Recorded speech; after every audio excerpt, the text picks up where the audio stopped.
جو تم درود پڑھتے ہو فرشتے مجھ تک پہنچاتے ہیں، اور جمعہ کے دن جو تم درود پڑھتے ہو وہ میں بنفس نفیت خود سنتا ہوں۔ رسول اکرم صلی اللہ علیہ وسلم خود سماعت فرماتے ہیں۔ یہ سن کر ایک صحابی نے عرض کیا کہ یا رسول اللہ ابھی تو آپ حیات ہیں، سنتے ہیں، کیا پردہ فرمانے کے بعد بھی سنیں گے؟ اللہ کے نبی علیہ الصلوۃ والسلام نے ارشاد فرمایا اللہ رب العزت نے زمین پر حرام کر دیا ہے کہ وہ انبیاء کے اجسام کو کھائے۔ انبیاء اپنی اپنی قبروں میں زندہ ہوتے ہیں، تو اللہ تبارک و تعالیٰ کے حبیب تو امام الانبیاء ہے، سید المرسلین ہے، خاتم النبیین ہے، وہ تو حیات ہے ہی ہیں۔ ان کے نام پر کوئی مر جائے، ان کے نام پر کوئی کٹ جائے، اسلام کے لیے، قرآن کے لیے، دین کے لیے، اللہ کی محبت میں اگر کوئی مارا جائے تو اللہ رب العزت اس کو بھی حیات جاویدہ عطا کر دیتا ہے، وہ بھی مر کر پھر زندہ ہی رہتا ہے، شہید کہلاتا ہے۔ اور شہید کے بارے میں ہے قرآن میں کہ شہید کو تم مردہ گمان بھی مت کرو، بلکہ وہ زندہ ہے اور انہیں قبروں میں رزق دیا جاتا ہے، انہیں قبروں میں رزق دیا جاتا ہے۔ جتنے شہید ہو جاتے ہیں لوگ، یہ سب اپنی اپنی قبروں میں زندہ ہیں اور اللہ تعالیٰ انہیں رزق دیتا ہے۔ اب ہم گمان نہیں کر سکتے کہ وہ رزق کیسا دیتا ہے، وہ کیسا کھاتے ہوں گے، پھر کیسا ہوتا ہوگا، نہ، وہ اللہ تبارک و تعالیٰ ہی کو معلوم ہے کیسا ہوتا ہے۔ ماں کی پیٹ میں بچہ ہوتا ہے تو اس کو بھی اللہ تعالیٰ رزق دیتا ہے، تو قبر میں اگر رزق دے دے تو پھر تعجب کی کیا بات۔ آج اگر کسی کو کہا جائے کہ بندہ سر کے بل چلے گا تو بڑا تعجب ہوگا کہ سر کے بل کیسے چلتا ہے، انسان تو پیروں کے ہی بل چلتا ہے، ہم تو یہی دیکھیں۔ لیکن حشر کے دن جب گناہگاروں کو جہنم میں ڈالا جائے گا تو وہ سب سر کے بل چلیں گے، بڑا تعجب ہوتا ہے کہ سر کے بل کیسے چلے گا۔ تو یہ اللہ تبارک و تعالیٰ کی ذات ہے، جو چلانا چاہے تو سر کے بل چلا دے۔ کیا آپ نے کبھی سنا کہ پیٹ کے بل کوئی چل سکتا ہے؟ لیکن اللہ تبارک و تعالیٰ سانپ کو تو پیٹ کے بل چلاتا ہے، پورا سانپ اور انسان سے زیادہ تیز چلتا ہے، اور ٹیڑھا سیدھا آگے دائیں بائیں نکل جاتا ہے بہت تیزی سے، تو پیٹ کے بل چلا کر اللہ تعالیٰ دکھا دیتا ہے۔ تو ایسے ہی اللہ رب العزت حشر کے دن ان جو گناہ گار ہوں گے ان کو سر کے بل بھی چلا دے گا، تو پھر اس میں تعجب کی بات بھی نہیں ہے۔ بہرحال ہمیں کثرت درود کرنا چاہیے کہ رسول اکرم صلی اللہ علیہ وسلم کی ذات مقدسہ پر جو بندہ ایک مرتبہ درود پڑھتا ہے اللہ تعالیٰ اس پر 10 رحمتیں نازل کرتا ہے، اس کے 10 گناہوں کو مٹاتا ہے، اس کے 10 درجات کو بلند کرتا ہے۔ اور اللہ کے حبیب صلی اللہ علیہ وسلم کا ارشاد گرامی ہے جو مجھ پر درود پڑھنا بھول گیا وہ جنت کا راستہ بھول گیا۔ اور ایک حدیث پاک میں ہے کہ جب تم کسی چیز کو بھول جاؤ تو مجھ پر درود پڑھو، بھولی ہوئی چیز تمہیں دوبارہ یاد آ جائے گی۔ کہہ دیجئے سبحان اللہ۔ کوئی اچھی بات سنے تو پھر ہماری عادت ہونا چاہیے کہ ہم سبحان اللہ کہیں، اچھی بات پر سبحان اللہ کہیں، بالکل خاموش بیٹھے نہ رہیں۔ سبحان اللہ کہنا بھی رائے گا نہیں جائے گا۔ یہ جو لفظ سبحان اللہ ہے یہ اللہ تعالیٰ کی حمد ہے، یہ اللہ تعالیٰ کی ثنا ہے، یہ اللہ تعالیٰ کا ذکر ہے۔ تو ذکر اللہ بڑی نعمت ہے، تو جب تک حیات ہے، زبان چلتی ہے، تو اللہ کے ذکر سے اپنی زبانوں کو تر رکھیں۔ کوئی اچھی بات سنیں تو سبحان اللہ کہیں، کوئی غم کی بات سنیں تو انا للہ و انا الیہ راجعون پڑھیں، کوئی خوشخبری ملے تو الحمدللہ کہیں، کوئی غم کی بات ہو گئی، ہر ایک چیز کے لیے جو آیتیں ہیں، دعائیں ہیں، تو اللہ کے نبی علیہ الصلوۃ والسلام نے ہمیں دعاؤں کے درمیان میں رکھا ہے، ہمیں دعاؤں کے درمیان میں رکھا ہے۔ تو دعاؤں کا اپنا معمول بنائے، ذکر و اذکار کا اپنا معمول بنائے۔ ایک بزرگ کا تو حال یہ تھا کہ وہ کثرت ذکر میں رہا کرتے، تو ایک مرتبہ وہ بہت مالدار آدمی تھے، بہت زیادہ مالدار تھے، ان کے تو پانی کے بڑے بڑے جہاز ہوا کرتے تھے، وہ جہاز سے سامان ان کا آیا کرتا۔ تو ایک مرتبہ ایسے ہی سامان ان کا آ رہا تھا اور وہ جہاز ڈوب گیا، اور وہ مسجد میں بیٹھے ہیں ذکر اللہ کر رہے تھے، اتنے میں ایک شخص آیا اور آ کر کہنے لگا کہ حضرت جو آپ کا مال بردار جہاز آ رہا تھا وہ جہاز پانی کا ڈوب گیا ہے، سمندر کے اندر جہاز ڈوب گیا ہے۔ انہوں نے 2 منٹ کے لیے وقفہ کیا اور پھر کہا الحمدللہ۔ حیران ہو گئے لوگ کہ یہ کیا بات ہو گئی کہ جہاز ڈوب گیا، اس پر بھی الحمدللہ کہہ رہے ہیں۔ اس کے بعد تھوڑی دیر کے بعد پھر ایک شخص آیا، آ کر کہنے لگا حضرت وہ جہاز آپ کا نہیں ڈوبا، آپ کا جہاز تو سیدھا سیدھا لنگر انداز ہو گیا ہے، اس کو کوئی مشکل درپیش نہیں آئی، بلکہ کسی اور کا جہاز ڈوب گیا تھا۔ آپ نے فرمایا الحمدللہ۔ تو سننے والے جو بیٹھے تھے وہاں پر انہوں نے کہا کہ حضرت بات تو سمجھ میں نہیں آئی ہے، پہلے لوگوں نے کہا کہ آپ کا جہاز ڈوب گیا، آپ نے الحمدللہ کہا، پھر کچھ نے آ کر کہا کہ جہاز آپ کا بڑا کامیابی کے ساتھ اچھا مال کماتا ہوا واپس آ گیا ہے، اس پر بھی آپ نے الحمدللہ کہا۔ تو انہوں نے کہا کہ میں اللہ تعالیٰ کا ذکر کر رہا تھا، میں ذکر اللہ میں تھا، اور اس میں مجھے خبر ملی کہ میرا جہاز ڈوب گیا۔ تو میں نے اپنے دل کی کیفیت کا جائزہ لیا، تو مجھے یہ اندازہ ہوا کہ میرا دل اللہ کے ذکر سے غافل نہیں ہوا، میں دل پر شکر ادا کر رہا تھا کہ مجھے ذکر سے میں غافل نہیں ہوا، اس چیز پر میں نے الحمدللہ کہا۔ پھر کسی نے آ کر مجھے خوشخبری سنائی کہ مجھے بہت زیادہ مال مل گیا ہے اور میرا جہاز بڑی کامیابی کے ساتھ لنگر انداز ہو گیا ہے۔ تو میں نے اپنے دل کا جائزہ لیا کہ اتنی دولت آنے کے بعد کیا میں دولت کی طرف بھاگوں، میں دولت کی طرف لپکوں کہ میرا مال آیا ہوا ہے جا کر دیکھوں اس کو، نہ، بلکہ میں تو مسجد ہی میں میرا دل لگا تھا کہ میں ذکر اللہ کروں۔ اس پر میں نے اللہ تعالیٰ کا شکر ادا کیا اور الحمدللہ کہا۔ تو وہ لوگ وہ تھے جب انہیں مشکل درپیش آ جاتی، صبر کا موقع ہوتا، وہ الحمدللہ کہہ کر گزار لیتے، اور ان کے لیے کوئی خوشی کی بات آ جاتی تب بھی وہ الحمدللہ کہہ کر شکر بھی ادا کرتے۔ تو ایسے نیک لوگ ہوا کرتے تھے جو خوشی ملنے پر شکر پر اللہ تبارک و تعالیٰ کی حمد بیان کرتے، شکر پر اللہ تعالیٰ کا ذکر کرتے، خوش ہوا کرتے، اور پھر مشکل درپیش آ جاتی تو وہ صبر کرتے۔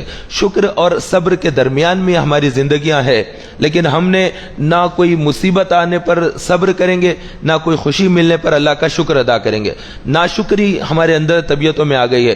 اگر اللہ رب العزت ایک دم 20,000 روپے جو ہے بچہ بھیج دے، باہر سے 50,000 بھیج دے، تب بھی کیا بولیں گے، ان کے پاس تو اتنا بڑا ڈراپ آیا، ان کے پاس تو گھر ہے، ہمارے پاس گھر نہیں ہے، ان کے پاس گاڑی ہے، ہمارے پاس گاڑی نہیں ہے، ان کے پاس بنگلہ ہے، ہمارے پاس بنگلہ نہیں ہے، ان کے پاس زمین ہے، ہمارے پاس زمین نہیں ہے۔ یعنی بے صبری، ناشکری جو اللہ تعالیٰ نے دیا ہے اس کے اوپر بھی ناشکری کرتے ہیں۔ صحت جو دیا ہے وہی لاکھوں لاکھ روپے کی صحت ہے۔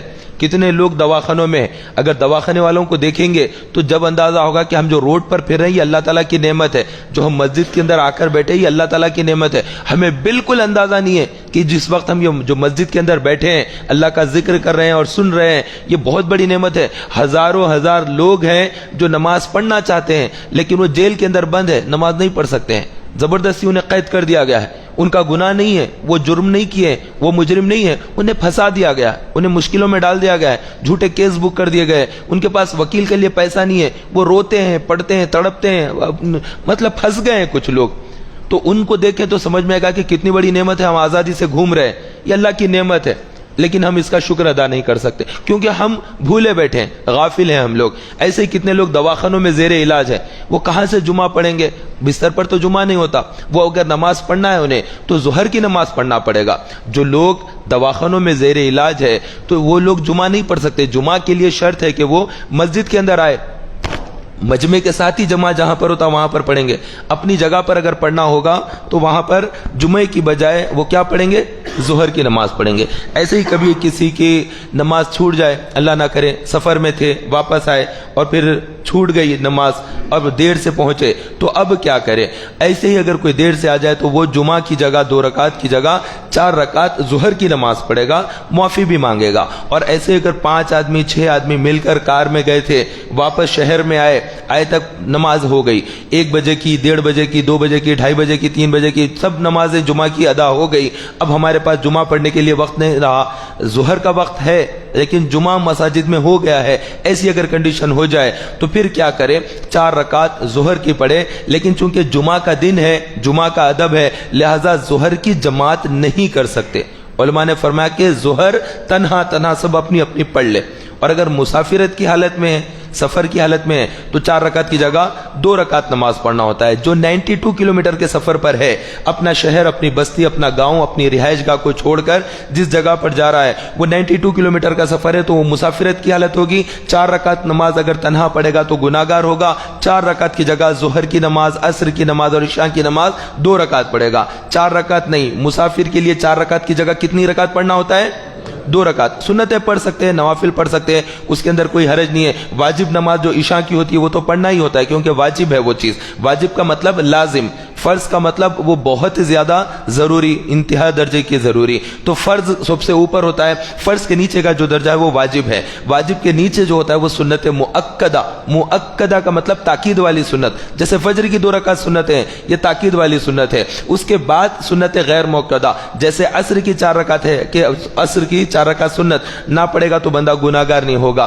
ایسے ہی نمازوں کے اندر بھی پھر درجات ہوتے ہیں، تو اس کا بھی ہم کو علم ہونا چاہیے۔ اور پھر سفر کے اندر ہے تو 15 دن کا اگر سفر ہے 15 دن کا تو پھر ہم وہاں پر مسافر ہیں، اور اگر جس جگہ پر جا کر ٹھہر گئے 15 دن سے زیادہ کے لیے جا کر ٹھہر گئے تو پھر مسافر نہیں ہوئے، وہاں پر مقیم ہو جاتے ہیں۔ تو اس چیز کے لحاظ سے وہاں جانے کے بعد پھر 4 رکعت ہی پڑھنا ہوتا ہے۔ جیسے کوئی لوگ چلے جاتے ہیں، کئی لوگ سعودی عرب جاتے ہیں جاب کے لیے، 1 سال کے لیے 2 سال کے لیے دوسرے ملک کو چلے جاتے ہیں، تو چونکہ وہاں پر 15 دن سے زیادہ دن کے لیے ٹھہر رہے ہیں تو اب وہ مسافر نہ رہے، کیا ہو گئے؟ مقیم ہو گئے وہاں پر۔ ایسے کوئی اسٹوڈنٹ ہے کسی جگہ پڑھنے کے لیے چلے گئے، جے پور چلے گئے، گلبرگہ چلے گئے ڈینٹل میں ایڈمیشن لینے، بنگلور میں چلے گئے، جاب ہے وہاں پر، 1 مہینے کے لیے 2 مہینے کے لیے وہاں پر جا کر رہیں گے، تو وہاں پر جا کر اب مسافر نہیں ہوئے۔ مسافر کب تک رہے گا بندہ؟ جب اپنا شہر چھوڑ دے گا اور پھر وہ شہر میں داخل ہو جائے گا، جب تک وہ مسافر ہے۔ شہر چھوڑنے کے بعد دوسرے شہر میں داخل ہونے تک کا جو راستہ ہے، وہ کار میں جا رہا ہو کہ بس میں کہ ٹرین میں،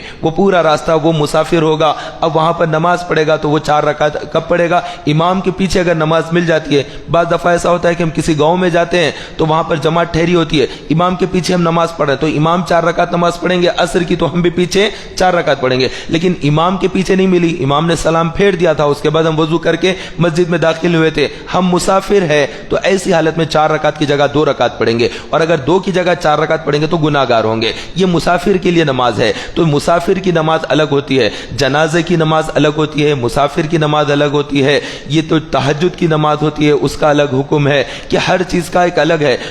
فرض ادا کرنے کے بعد پھر نفل پڑھنا ہے، نفل پہ نفل پڑھ رہے ہیں، فرض ادا نہیں کر رہے ہیں تو وہ نفل قابل قبول نہیں ہوگی۔ ان تمام چیزوں کا معلومات کا حاصل ہونا بے انتہا ضروری ہے۔ یہ معلومات نہیں ہے تو پھر ایسا ہو جائے گا کہ آدمی لا علمی میں اللہ کا ذکر بھی کرتا ہے، عبادت بھی کرتا ہے، لیکن اس کے باوجود بھی رب کی بارگاہ میں وہ قبول نہیں ہوتا۔ ایسے ہی ایک شخص تھا جو بنی اسرائیل کا تھا، جریر اس کا نام تھا، اور وہ شخص بہت زیادہ اللہ کا ذکر اور عبادت میں رہا کرتا، تو اس نے اپنے رہنے کے لیے ایک کوٹھی بھی بنا لی، ایک کٹھڑی، ایک چھوٹا سا جو ہے جھوپڑی بنا لی، اور اس جھوپڑی کے اندر ذکر کرتا تھا۔ پہلے زمانے میں اس طرح عبادتوں کا نہیں ہوتا تھا رواج، بلکہ سب اپنی اپنی عبادت الگ الگ جگہوں پر، جنگلوں میں، صحرا میں، وہاں پر ذکر و اذکار کے لیے بنا کر نیک لوگ رہا کرتے تھے۔ ویسے ہی ایک نیکوکار تھا، جریر نام تھا، بہت زیادہ شوق تھا اللہ کی یاد، اللہ کا ذکر، تو ذکر اللہ کے لیے جھوپڑی بنایا اور بستی سے الگ ہو کر وہاں پر رہنے لگا۔ اللہ کے نبی علیہ الصلوۃ والسلام کا ارشاد گرامی ہے، وہاں پر اس کی ماں ملاقات کے لیے آئی، لیکن وہ ماں کی آواز پر سوچا کہ میں جاؤں نہ جاؤں، ذکر کر رہا ہوں، ذکر میں مشغول ہو گیا۔ ماں آئی واپس چلے گئی، دوبارہ جب ماں آئی اور اس کو پکارا جریر جریر، اور یہ اللہ کا ذکر کر رہا تھا، اس نے کہا کہ اللہ کا ذکر چھوڑ کر کیا جاؤں، نہیں گیا، ویسے ذکر میں مشغول رہا۔ ماں پھر واپس چلے گئی، اور پھر تیسری مرتبہ بھی ماں آ کر جب اس کو پکارا جریر، تو وہ اللہ کے ذکر میں ہی تھا، اس کو ذکر بڑا اچھا دکھنے لگا، ماں کا پکارنا اس کو پسند بھی نہیں آیا، ماں کی آواز پر اس نے جواب بھی نہیں دیا، تو ماں کو بڑا غصہ آیا کہ اندر ہے اور بیٹھا ہوا ہے، ذکر کر رہا ہے اور میں پکار رہی ہوں تب بھی نہیں آ رہا، تو اس نے جاتے جاتے بددعا یا کلمات دے دیے۔ ماں نے کہا کہ تجھے اس وقت تک موت نہ آئے جب تک کہ تو فاحشہ کا منہ نہ دیکھ لے، بس یہ کہہ کر ماں چلے گئی۔ پھر کچھ ہی وقت گزرا تھا، کچھ لوگ آئے اور فاحشہ کو لے کر اس کے پاس آ گئے، ایک قسم کی طوائف جو کسی عورت کو لے کر لائے، اور وہ عورت آ کر اس سے ملاقات کرنے لگی، یہ کہا کہ میں اس بات نہیں کرتا تو اس سے میں ذکر اللہ کر رہا ہوں۔ اس نے اس کو کوٹری سے اپنے نکال دیا، ہکال دیا۔ اس کے بعد پھر وہ چند دن کے بعد آئی، آ کر کہنے لگی یہ بچہ ہے، یہ بچہ جریر کا، یہ جریر اس کا باپ ہے۔ آ کر اس نے غلط الزام بھی لگا دیا، حالانکہ اس نے اس کو چھیا بھی نہیں تھا، دیکھا بھی نہیں اس کی طرف، لیکن اس نے بس ایک بددعا تھی، اس کی وجہ سے ایک نئی مصیبت آ گئی۔ اب وہ ذکر و اذکار سب چھوڑا اور چھوڑ کر لوگوں کو جواب دینے لگا کہ میں اس بچے کا باپ نہیں ہوں۔ اب وہ عورت کہتی کہ یہی ہے، گاؤں کے اندر جو عزت تھی وہ پوری عزت خراب ہو گئی، اور پھر گاؤں کے لوگ آ کر ٹھہر گئے، تو اس نے اس بچے سے پوچھا، اے بچے تو بتا تیرا باپ کون ہے اور یہ ماجرا کیا ہے؟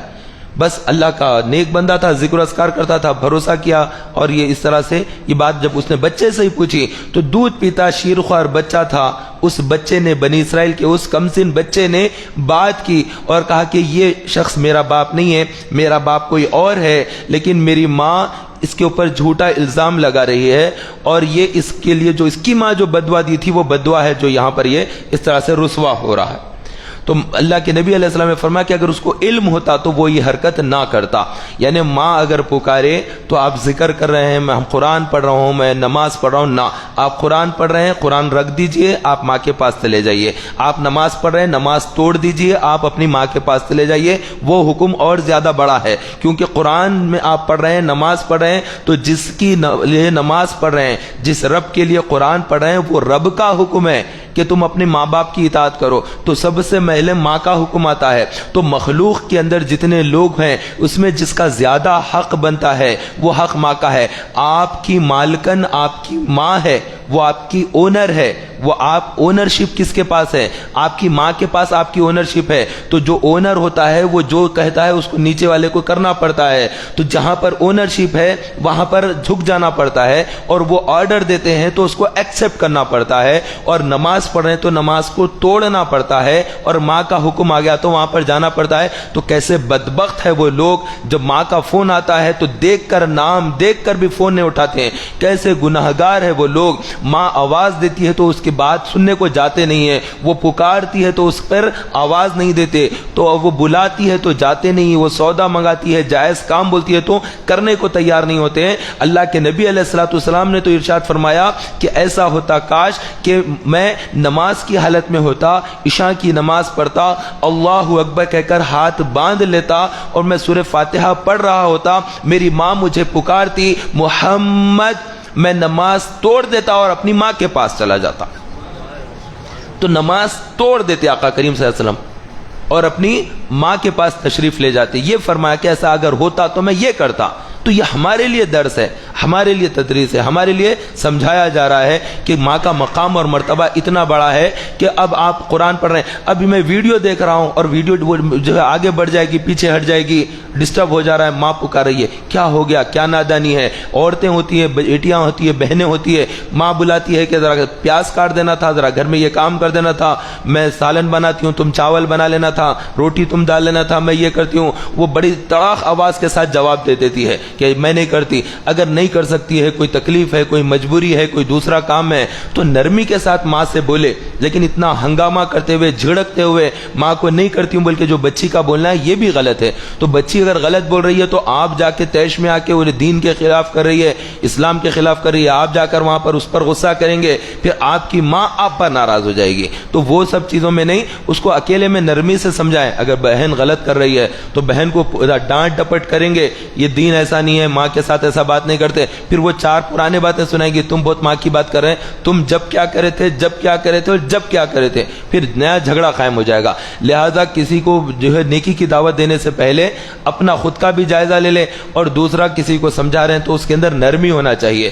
دعوت کے کام میں، تبلیغ کے کام میں نرمی ہونا چاہیے. نرمی نرمی اور نرمی، تبھی وہ کام ہوگا. ورنہ اگر سختی کے ساتھ اگر کسی کو سمجھائیں گے، کسی کو اپنا منوانے کی کوشش کریں گے تو کوئی بھی مانے گا نہیں. تو بہرحال میں عرض یہ کر رہا تھا کہ ہم کو اللہ رب العزت نے صبر اور شکر کے درمیان زندگی گزارنے کے لیے فرما دیا ہے. ہمیں حالات بدلتے رہتے، ہمیشہ ایک جیسے حالات نہیں رہتے. کبھی خوشحالی رہتی ہے، کبھی غم کے حالات آ جاتے ہیں. تو دونوں حالات کے اندر بھی انسان کی زندگی چلے. تو یہ ہمارے جو اسلام اللہ تعالیٰ نے ہمیں جو عطا کیا ہے، اس اسلام کے دو شعبے ہیں. اسلام کے دو شعبے ہیں. ایک شعبہ حقوق اللہ ہے اور ایک شعبہ حقوق العباد ہے. یہ دو شعبوں کے اندر ایک جو حقوق اللہ ہے اس کے اندر نماز ہے اللہ کے لیے، روزہ ہے اللہ کے لیے، زکوٰۃ دیتے ہیں اللہ کے لیے، حج بیت اللہ کرتے ہیں اللہ کے لیے، طواف کعبہ کرتے ہیں اللہ کے لیے، غلاف کعبہ چوم رہے ہیں، جا رہے ہیں، یہ ساری چیزیں ذکر اللہ ہے، قرآن کی تلاوت ہے، یہ سب اللہ تعالیٰ کے لیے ہے. یہ حقوق اللہ ہے کہ قرآن کا حق ہے، نماز کا حق ہے، ہمارا جو بھی کعبہ معظمہ ہے وہ تمام حقوق ادا کرتے ہیں. دوسرا جو شعبہ ہوتا ہے وہ حقوق العباد ہے، بندوں کا حق ہوتا ہے. بندوں کے حق میں رسول پاک صلی اللہ علیہ وسلم کا حق ہے کہ ان پر ایمان لایا جائے، ان کی ذات پر تعظیم کی جائے، توقیر کی جائے، ان پر درود بھیجا جائے. یہ اللہ کے نبی علیہ الصلوۃ والسلام کا حق ہے. پھر والدہ کا حق ہوتا ہے کہ ان کی تعظیم توقیر کی جائے اور ان کا ریسپیکٹ کیا جائے، اور انہوں نے جو حلال بات کہی ہے، جو جائز کام کا حکم دیا ہے اس کو کرے. پھر باپ کا حق آتا ہے. تو ماں کا حق پہلے ہے، بعد میں پھر باپ کا حق ہے، اس کے بعد پھر اور لوگوں کا حق ہے. تو یہ تمام حقوق کو سمجھنا ہوگا. آپ اگر یہی سمجھتے ہیں کہ میں مسجد میں آ جاؤں گا اور میں نمازیں پڑھوں گا تو جنت مل جائے گی، یقیناً نماز کے فضائل بہت ہے، یہ سب مگر حقوق اللہ ہے. حقوق العباد اس سے بھی زیادہ اہم ترین ہوتے ہیں. آپ کے نماز پڑھنے سے، آپ کے روزہ رکھنے سے، آپ کے حج کرنے سے لوگ اسلام نہیں قبول کر لیں گے. آپ کو بہت زیادہ قرآن کی تلاوت کرتے ہوئے آپ مسجد میں بیٹھیں گے تو لوگ آپ کا مذہب نہیں قبول کریں گے. غیر لوگوں تک اسلام کو پہنچانا یہ سب سے اہم ترین کام ہے، اور وہ حقوق العباد کے ذریعے ہوتا ہے. آپ بندوں کے جب حقوق ادا کریں گے تو غیر قوم دیکھ کر کہے گی کہ یہ لوگ اچھے ہیں. آپ خوب قرآن پڑھ لیتے بیٹھو، ذکر کرتے بیٹھو، یہ تو بہت سارے پنڈت بھی اپنا کام کرتے ہیں، بہت سارے لوگ اپنی اپنی چیزیں کرتے رہتے ہیں، وہ ایک اپنا ہے شعبہ، وہ چھوڑ دیتے ہیں اس کو. آپ کا لوگوں کے ساتھ سلوک کیا ہے، آپ کا لوگوں کے ساتھ بیہیویئر کیا ہے، یہ بہت زیادہ معنی رکھتا ہے، یہ زیادہ امپورٹنس رکھتا ہے. تو اس کے اندر رشتہ داروں کے حقوق ہے. رشتہ داریاں کاٹ دی، لوگوں کے ساتھ تعلقات توڑ لیے تو ارے وہ تو لوگ آپس میں خود خاندان والی جھگڑتے رہتے، وہ ایک ہی خاندان کے وہ لوگ ہی لڑتے رہتے، وہ کون سے صحیح لوگ ہیں؟ ارے وہی ایک ہی قبیلے کے، وہ لوگ پورا وہی کاروبار کرنے والے ہیں، وہی لوگ آپس میں جھگڑا کرتے، ان کی عزت خراب ہو جاتی ہے. ایسے ہی پھر پڑوسی ہے، ارے وہ پڑوسیوں سے آخری حسد کرتے، ان کا گھر بن رہا تو یہ ریتی کی گاڑی کیوں آئی تھی اس کے لیے جھگڑا کرے، سیمنٹ کی گاڑی آ گئی تھی اس پر جھگڑا کرے. یہ لوگوں کے ساتھ حسد بہت کرتے، ان کا دل صاف نہیں ہے یہ لوگوں کا، تو کہاں سے خوشی رہے گی؟ تو یہ جو حقوق ہوتے ہیں اس میں ماں باپ کے حقوق کے ساتھ پھر بیوی کے حقوق ہے، بچوں کے حقوق ہے، پھر رشتہ داروں کے حقوق ہے، بہنوں کا حق ہے، بھائیوں کا حق ہے. کہ تمام حقوق کو جو ادا کریں گے وہ حقوق العباد ہے. تو قرآن مجید میں اللہ کے حقوق کے ساتھ بندوں کے حقوق بھی بیان کیے گئے، تو بندوں کے حقوق ادا کرو. تو اتنا باپ کا انتقال ہو گیا، اب بیٹے جو ہے اس کے وراثت کی تقسیم کر رہے ہیں، تو وہ جو بھی مال چھوڑا تھا 1 لاکھ روپیہ چھوڑ کے گیا، بینک اکاؤنٹ میں اس کے 1 لاکھ روپے تھے مرتے وقت میں. اب وہ 1 لاکھ روپے کو بانٹنے کے لیے بیٹے حق جتا رہے ہیں کہ ہم لے لیں گے، بیٹیوں کو نہیں دیں گے. اور وہ باپ کو وصیت کرنے کی توفیق ہی نہیں، اس کو علم ہی نہیں ہے کہ کیا کرنا تھا، کیا بولنا تھا، کس کے اندر کیا تقسیم کرنا، اس نے بھی کچھ نہیں کیا. اب یہ لوگ لڑ جھگڑ کے کیا کریں، بیٹے آپس میں بانٹ لیے اور بیٹیوں کو چھوڑ دیا. حرام ہے اس طرح کا پیسہ بانٹ لینا، کبیرہ گناہ ہے اس طرح سے پیسہ بانٹ لینا. باپ مر گیا ہے، بیٹے جو باپ کی دولت کو بانٹ رہے ہیں تو یہ وراثت کی تقسیم ہے، اور اللہ کی کتاب کے مطابق تقسیم کریں گے تو کامیاب ہو جائیں گے، ورنہ جہنم کا ایندھن بن جائیں گے. قبر کا عذاب ہے اس کے لیے، اور آخرت میں دردناک عذاب دے گا اس کے لیے اللہ رب العزت، جو باپ کے مرنے کے بعد اس کی دولت پر قبضہ کر لے اور بہن کو اس سے محروم کر دے. اب جب کہا جاتا کہ بہن کو کیوں نہیں دے رہے ہیں تو کہیں گا کہ نہیں، بہن کو اسکول میں پڑھائے تھے، کالج میں پڑھائے تھے، تو ان کے اوپر خرچہ کرے تھے، تو شادی کے اندر خرچہ ہوا تھا، تو تیری شادی نہیں کرے تھے کیا؟ تیرے کو اسکول نہیں پڑھائے تھے کیا؟ تجھے کھانا نہیں کھلائے تھے؟ وہ ساری چیزیں بھلا دے گا، بس کہے گا تو بہن کے اوپر جو خرچہ ہوا وہ گنائے گا. تو بہن کے اوپر باپ نے خرچ کیا ہے، زندگی میں جو خرچ کیا اس کا حساب کوئی نہیں لے سکتا. باپ جتنا چاہے خرچ کر دے، جتنا چاہے پڑھا دے، جتنی مہنگی چاہے شادی کر دے، 1 لاکھ روپیہ شادی میں خرچ کر دے، 10 لاکھ روپے کی بیٹی کی شادی خرچ کر دے، اس سے تیرا کوئی سروکار نہیں ہے. اب مرنے کے بعد جو باقی رہ گیا وہ وراثت ہے، وہ ورثہ کے اندر تقسیم ہونا ہے. اس میں کوئی جھپٹا نہیں لے سکتا، کوئی زیادہ نہیں لے سکتا، کیونکہ مرنے کے بعد وہ شخص کی لاش پڑی ہوئی ہے. اب اس کا مالک کون ہے اس کے مال کا؟ اللہ. اب کوئی اور مالک نہیں ہے، اس کے مال کا مالک خود اللہ ہو گیا ہے. اب اللہ جب مالک ہو گیا ہے اب وہ تقسیم کرے گا، کیونکہ مالک مال کا کون ہو گیا ہے؟ اللہ ہو گیا ہے. اس کی کتاب کے ذریعے کرے گا. وہ اس نے کتاب میں فرما دیا بیٹوں کے لیے 2 حصے، بیٹی کے لیے 1 حصہ. تو اس کا مطلب یہ ہوا 2 بیٹے ہیں، 2 بیٹیاں ہیں، تو دونوں بیٹوں کو 40,000 ہزار ملے گا اور دونوں بیٹیوں کو 20,000 ہزار ملے گا، کیونکہ 1 حصہ بیٹی کا ہے اور 2 حصے بیٹے کے. اس طرح سے مال کی تقسیم ہوگی. نہیں پورا کا پورا بیٹیوں کو نہیں دوں گا، 20,000 بھی نہیں دوں گا، 40,000 کے ساتھ 20,000 وہ بھی لے لوں گا، اس کا بھی چھین کر 60 میں کھا جاؤں گا، اور میرا بھائی ہے وہ بھی 60 کھا جائے گا، اور دونوں بہنوں کو بھی 20,000 نہیں دیں گے، محروم کر دیں گے. حرام ہے اس طرح سے بیٹیوں کو نہیں دینا. تو اگر بیٹیوں کو نہیں دیے تو باپ نے یہ گناہ کیا ہوا ہوگا. اگر غور کریں گے وراثت کی تقسیم میں، آپ کے پھوپھیوں کا مال کھا کر حرام ذریعے سے آپ کو پالا ہوگا. آپ کا باپ ہی ہے لیکن اس نے حرام کام کیا ہے، وہ حرام خوری کر چکا ہے، کیونکہ اس نے بہنوں کا حق مار دیا، دادا کی جائیداد کے اوپر اس نے قبضہ کر لیا. اس نے نہیں کیا تو اس کے بڑے نے کیا. اس طرح سے یہ چیزیں ہوتی ہے. تو یہ جو حقوق ہے جب یہ پامال کر دیے جاتے ہیں تو اللہ رب العزت ناراض ہوتا ہے. تو بہنوں کا جو حق بنتا ہے وہ حق ادا کرنا ہے. بھائیوں کے کیا حقوق ہے، پھر پڑوسیوں کے کیا حقوق ہے، رشتہ داروں کے کیا حقوق ہے، یتیم کا کیا حق بنتا ہے، کس کے ساتھ کیا سلوک کرنا ہے، بیواؤں کے ساتھ کیا رحمت والا معاملہ کرنا ہے. یہ تمام چیزیں ہیں. ہم نے بیواؤں کا کوئی وہ لحاظ نہیں، غریبوں کا کوئی خیال نہیں، یتیموں کا کوئی خیال نہیں، کس کن سے کیا مل سکتا ہے، جھوٹ بولو، غلط کرو، پیسہ جمع کر لو. یہ پیسہ کام قبر میں نہیں آئے گا. قبر کے اندر ایمان لے کر جانا ہے. اور یہ تمام بے ایمانیاں کر کر جو پیسہ حاصل کرتے ہیں, کسی کی دکان پہ قبضہ کر لیے, نہیں ان کے پاس ڈاکومنٹ نہیں ہے, میرے پاس ڈاکومنٹ ہے, وہ لائٹ کے بل کا یہ کرایا تھا, اس کا یہ کرایا تھا, دھوکہ دیا تھا, یہ کیا تھا, اب میں قبضہ کر لوں گا, اور کچھ بولیں گے تو میرے پاس کورٹ کے بھی پاس جانے کا رستہ ہے, وکیل بھی کر سکتا ہوں. اور غنڈے قسم کے آوارہ جو موالی ٹائپ کے لوگ رہتے, لیڈر ٹائپ کے لوگ رہتے, وہ لوگوں کے ساتھ دوستیاں رہتی ہے, لیڈروں کو لے کر آ کے زمین پہ قبضہ کر لیں گے. کرایہ دار تھے لیکن پورا کا پورا مالک کے مکان بن گئے, جا کے ڈاکومنٹس چینج کرا لیے. یہ سب حرام ہے. اور جو اس طرح سے کسی کی زمین کے اوپر ناحق قبضہ کر لے گا تو اللہ تبارک و تعالی حشر کے دن یہ جتنی ساتوں طبق ہوتے, جتنی زمین کا قبضہ اس نے کیا ویسے ساتوں طبق اس کے اوپر ڈال دے گا, اور وہ اس کا بوجھ نہیں اٹھا سکے گا. وہ اتنا زیادہ عذاب میں اللہ تعالیٰ اس کو مبتلا کر دے گا. تو ہم کسی چیز پر قبضہ کرنے کے لیے دھوکہ دہی نہ کرے. بہنوں کا حق ہوتا ہے, رشتہ داروں کا حق ہوتا ہے, پڑوسیوں کا حق ہوتا ہے, جس کا جو حق بنتا ہے دے دے, کیونکہ ہم قبر میں جانے والے ہیں. ہم اس دنیا میں لمبے عرصے کے لیے نہیں آئے ہیں, بہت کم وقت یہاں پہ رہنا ہے. اتنا چھینا چھپٹی جھوٹ غلط طریقے سے پورا کمائیں گے, پھر یہ کریں گے کیا؟ یہ سارا جو گناہوں کے ذریعے کمایا ہوا مال ہے یہ اپنی اولاد کو چھوڑ کر جائیں گے. اور اولاد بھی جانتی ہے کہ باپ نے حرام طریقے سے کمایا, بہنوں کا حق ادا نہیں کیا تھا, محلے والوں کو دھوکہ دیا تھا, کاروبار میں جھوٹی قسمیں کھا کر بیچتا تھا, پھر وہ بھی غلط استعمال کرے گا پیسے کا. حساب کس کو دینا ہے؟ قبر میں پیسے کا حساب کس کو دینا ہے؟ جو پیسہ کمایا تھا اس کو حساب دینا ہے. اور چھوڑ کر چلے گئے وہ تو اولاد کرے گی خرچہ, اور وہ کیا معلوم صحیح کرے گی غلط کرے گی. اچھا خرچ بھی کر سکتی ہے, برے جگہ بھی خرچ کر سکتی ہے, تو وہ ساری مصیبتیں ہمارے گلے پڑ جائیں گی. لہٰذا اپنے اولاد کو صحیح تعلیم اور تربیت دینا ہے, اور خود حرام کے کاروبار سے جھوٹی قسمیں کھا کر کاروبار کر رہے ہیں, مجھے اتنے میں نہیں پڑا تھا, مجھے اتنے میں نہیں آیا, اس طرح سے کہہ کر جو کاروبار کرتے ہیں وہ غلط ہے. زیادہ قسمیں کھانے سے بھی اسلام میں منع کیا گیا ہے. اور دھوکہ دے کر ایک مال بتا کر دوسرا بیچ دینا ہے.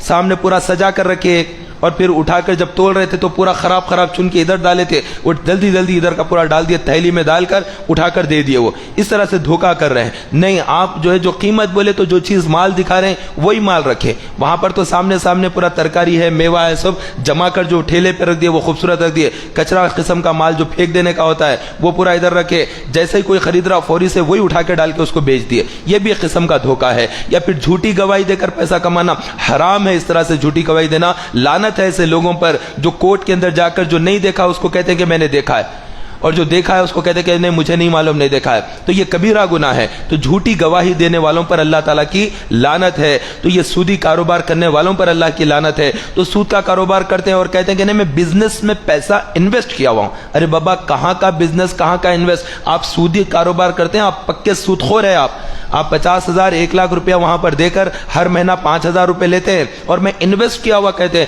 جہاں پر انویسٹ کرتے ہیں وہاں پر نفع اور نقصان دو بھی ہوتا ہے. کوئی بھی دکان ہو, کوئی کارخانہ ہو, وہاں پر فائدے کے ساتھ نقصان بھی لگا رہتا ہے. اگر دکان لی ہے تو دکان ڈوب سکتی ہے, جل سکتی ہے, مال چوری ہو سکتا ہے, نقصان کا اندیشہ رہتا ہے دکان کے اندر. لیکن آپ جو 1,00,000 روپیہ دیے ہیں اور اس کے اوپر 5,000 4,000 روپے لے رہے ہیں, اس کے اندر آپ یہ کہاں دیکھ رہے ہیں کہ دکان کا فائدہ اور نفع اور نقصان؟ نہ, اس سے کوئی سروکار نہیں. ہر مہینہ مجھے یہ اماؤنٹ آ جانا, اسی کو سود کہتے ہیں. یہی ہے سود, کہ آدمی اماؤنٹ فکس کر لے اور نقصان کے اندر ذمہ دار نہیں ہے. لاس کے اندر I am not responsible for any loss, میں کوئی ذمہ دار نہیں لاس کے لیے, بس میرا پرسنٹیج فکس ہے, I want this one amount, بس, اور کچھ نہیں بولیے مجھ سے آپ. یہ کیا ہے؟ یہ سود نہیں تو اور کیا ہے؟ یہ حرام ہے اس طرح سے کرنا. تو سودی کاروبار کرتے اور سمجھتے کہ نہیں یہ میں نے جو کر رہا ہوں یہ کوئی غلط نہیں ہے, بس ہم پیسے دیے ہوئے ہیں, وہ بھی جو ہے کاروبار میں لگائے ہوئے ہیں. تو کاروبار میں وہ لگائے ہیں تو پھر وہ سود کے اوپر لے کر پیسہ کاروبار لگائے ہیں. تو یہ چیزیں ہیں, اس کو سمجھنا ہوگا. اب یہ سن کر بعض لوگ سمجھتے ہیں کہ بینک سے بھی شاید انٹرسٹ نہیں لے سکتے. بینک کا انٹرسٹ جائز ہے. بینک کے اندر جو آپ اماؤنٹ رکھتے ہیں اس کے اندر سے جو پیسہ آتا ہے وہ بالکل درست ہے, جائز ہے, اس پر کوئی حرج نہیں ہے. یہی جامع نظامیہ کا فتویٰ ہے, یہی بریلی شریف کا ہے, یہی مبارک پور اشرفیہ کے مدرسے کا ہے. بڑے بڑے جامعات کا جو فتویٰ ہے اہل سنت و جماعت کا, وہ یہی فتویٰ ہے کہ بینک کے اندر جو پیسہ رکھا جاتا ہے اس کے اوپر جو بڑھ کر اماؤنٹ آتی ہے وہ جائز ہے, استعمال کر سکتے ہیں. بڑی تعداد میں لوگوں نے لاکھ روپیہ ڈال دیا بینکوں میں, اور اس کے بعد جو انٹرسٹ آتا وہ نہیں لیتے, چھوڑ دیتے ہیں وہ انٹرسٹ, اور وہ انٹرسٹ پھر غلط جگہوں پر چلے جاتا ہے, گورنمنٹ کے دوسرے اداروں میں جاتا ہے, پھر دوسروں کی فلاح بہبودی کے لیے چلا جاتا ہے. اس طرح پیسہ ہرگز بینکوں میں نہ چھوڑے. جو آپ نے بینک میں پیسہ رکھا اس پر جو انٹرسٹ آتا, آپ کا فتویٰ یہی ہے کہ آپ استعمال کر سکتے ہیں. فتویٰ یہ ہے کہ آپ اس کا پیسہ استعمال کر سکتے ہیں. اگر آپ بہت زیادہ متقی ہے، پرہیزگار ہے، کوئی نماز آپ کی جماعت کے بغیر نہیں ہوتی ہے، 5 وقت جماعت کے ساتھ پڑھتے ہیں، آپ تہجد کی نماز بھی پڑھتے ہیں، آپ بڑے نیکوکار ہے، کوئی بھی گناہ نہیں ہوتا ہے، آپ بہت زیادہ متقی ہے، تو وہ پیسہ میں استعمال نہیں کرنا چاہتا، ٹھیک ہے، وہاں سے آپ لیجئے، کسی غریب کو مسکین کو دے دیجئے، بغیر ثواب کی نیت کے دے دیجئے، لیکن وہاں پر مت چھوڑیے. تو تقوی الگ چیز ہوتی ہے، فتویٰ الگ ہوتا ہے. ہم امام اعظم ابو حنیفہ رضی اللہ تعالیٰ عنہ کے ماننے والے، ہم اہل سنت و جماعت ہے، ہم حنفی ہے. امام اعظم ابو حنیفہ رضی اللہ تعالیٰ عنہ بہت بڑے عالم دین ہوئے ہیں، ہم ان کی تقلید کرتے ہیں، ہم ان کے مقلد ہیں. وہ ہمارے امام، وہ ہمارے پیشوا ہیں جنہوں نے رسول اللہ صلی اللہ علیہ وسلم کے زمانے کو قریب سے دیکھا ہے. تو امام اعظم رضی اللہ تعالیٰ عنہ ابو حنیفہ، میں ان کی مزار پر گیا ہوں، بغداد معلیٰ میں ان کا مزار ہے. بغداد معلیٰ میں حضرت غوث اعظم دستگیر رضی اللہ عنہ کا بھی مزار پر انوار ہے. تو وہ امام اعظم رضی اللہ تعالیٰ عنہ بہت زیادہ متقی، بہت زیادہ پرہیزگار. ان کے تقوی اور پرہیزگاری کا عالم یہ تھا کہ ایک مرتبہ نماز جنازہ پڑھائے مسجد کے اندر، پھر لوگ لے کر گئے قبرستان، تو قبرستان کو بھی گئے میت کے ساتھ، اور سخت دھوپ تھی. دھوپ میں سب لوگ کیا کرے، ایک دروازے کے قریب میں ایک دیوار کے چھاؤں میں آ کر ٹھہر گئے. تو آپ دیوار کی چھاؤں میں نہیں ٹھہرے، دھوپ میں کھڑے رہے. لوگوں نے کہا کہ حضرت دھوپ میں کیوں کھڑے، یہ دیوار کے سائے میں آ جائیے، یہ گھر کے بازو میں ٹھہر جائیے. تو آپ نے فرمایا کہ نہیں، میں یہیں پر ٹھیک ہوں. کہا کہ کیوں اپنے آپ کو تکلیف میں ڈال رہے ہیں، آپ چھاؤں میں آ جائیے. تو فرمایا کہ یہ جو گھر والا ہے اس کو میں نے کچھ پیسے ادھار دیے ہوئے ہیں، اگر اس کی چھاؤں لوں گا تو کہیں سود میں داخل نہ ہو جائے کہ اس سے نفع اٹھایا تھا اس کے گھر سے، اس لیے میں پرہیز کرتا ہوں. تو ایسے متقی ہوئے ہیں امام اعظم ابو حنیفہ رضی اللہ تعالیٰ عنہ. ایک مرتبہ امام اعظم مسجد کے اندر آئے تو ایک شخص آیا، آ کر کہا یہ دیکھو کبوتر نے بیٹ کر دیا ہے. کبوتر جو ہے اڑتے اڑتے بیٹ کر دیا، وہ ان کے بدن پر، آدمی کے کپڑے پر گر گئی. تو اس نے آ کر امام اعظم سے کہا اس کا کیا کروں؟ فرمایا کہ اس کو جھٹک لو، نماز پڑھ لو. تو اس نے جھٹک لیا، نماز پڑھ لیا. اس کے بعد پھر جب واپس جا رہے تھے، نماز ختم ہوئی جا رہے، تو پھر ایک کبوتر نے امام اعظم کے کرتے کے اوپر اس نے بیٹ کر دی. تو آپ وہ لے کر پانی سے دھوتے جا رہے ہیں، اس کا رنگ بھی نکل گیا، تب بھی صاف دھوتے جا رہے ہیں. وہ شخص دیکھ کر کہنے لگا اے امام، جاتے وقت بیٹ مجھ پر کر دیا تھا ایک پرندے نے، میں جب پوچھا تو آپ نے کہا کہ اس کو جھٹک دو، نماز ہو جائے گی، اور پھر جب آپ کے اوپر کر دیا تو آپ اتنا دھو رہے ہیں اور مجھے یوں کہا اور آپ ایسا کر رہے ہیں. تو فرمایا تم نے جو پوچھا تھا وہ فتویٰ ہے، اور یہ جو عمل کر رہا ہوں یہ تقویٰ ہے. یہ دیکھو فتویٰ کیا ہوتا ہے اور تقویٰ کیا ہوتا ہے، دونوں کا فرق بتا رہا ہوں. تو لوگ جب مسئلے مسائل پوچھتے ہیں، کوئی بات پوچھتے ہیں، تو ہم ان کو فتویٰ بتانا ہوتا ہے کہ بھئی اس کے اوپر جائز ہے، آپ اس کو جھٹک لیں، نماز ہو جاتی ہے. تو تقویٰ، باریکی، متقی، پرہیزگاری کی جو باتیں ہیں عوام کو بولیں گے تو وہ بڑے گھبرا جائیں گے سب کے ایسا کیسا ہے. تو اس طرح سے جو بینک کا جو پیسہ ہے، میں یہ بولنا یہ چاہ رہا تھا کہ جو بینک وغیرہ کے اندر ہم لون لیتے ہیں، بینک سے لون لیتے ہیں، یا کسی کو موٹر سائیکل خریدنا ہوتا ہے تو وہ موٹر سائیکل ڈائریکٹ جا کر نہیں خرید سکتا ہے. 1,00,000 روپے کی موٹر سائیکل ہے، اس کے پاس اتنے نہیں ہے، 25,000 روپے ہے. تو وہ 25,000 روپے اسپاٹ پیمنٹ کر دے گا انیشیل، اور اس کے بعد 75,000 جو ریمیننگ ہے وہ کیسے پیمنٹ کرے گا؟ وہ کسی سے جو ہے کمپنیاں وغیرہ بینکوں کے اس طرح سے رہتے، وہ لوگ ادھار کر دیتے ہیں، 10 مہینے، 5 مہینے، 12 مہینے، 1 سال، اس طرح کچھ نہ کچھ رکھ دیتے ہیں مدت. اتنے مہینوں میں وہ انسٹالمنٹ پے کرتے جانا ہوتا ہے. تو وہ جائز ہے، اس میں کسی قسم کا گناہ نہیں ہے. شریعت مطہرہ میں اس پر کوئی گناہ نہیں ہے کہ آدمی اس طرح سے بینک کے اوپر سے پیسہ لیا ہے، یا کار کا لون لیا ہے، گھر پہ لون لیا ہے، زمین کے اوپر لون لیا ہے، تو بینک سے لون لے سکتے ہیں، اور اس کے اندر جو انٹرسٹ ہوتا ہے وہ جائز ہے، اس کے اوپر کوئی حرام کا فتویٰ اس کے اوپر نہیں ہے. بڑی تعداد میں لوگوں کو نہیں معلوم ہے.